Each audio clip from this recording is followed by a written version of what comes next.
Il est remarquable qu'au tribunal, la justice a qualifié le groupe d'individus d'impitoyables, cherchant à faire justice eux-mêmes et contre leurs rivaux.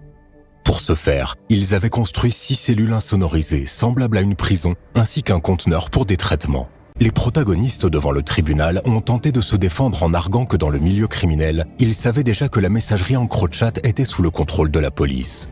Ils ont affirmé envoyer des messages contenant de la désinformation dans le but d'évaluer la réaction de l'autre partie et de vérifier s'ils étaient surveillés. Ils affirment alors que leurs discussions ont eu lieu uniquement pour brouiller les enquêteurs. Finalement, notre personnage clé, Robin Dutrecht, un père de famille d'environ 40 ans, a tenté de se défendre en affirmant qu'il n'était pas un criminel, mais quelqu'un piégé par des criminels.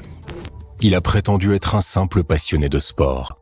En octobre 2022, une vaste enquête liée au blanchiment d'une centaine de millions d'euros aboutit à 22 perquisitions majeures. Au cœur de cette enquête se trouve la famille de W qui est à la tête d'une entreprise de métallurgie.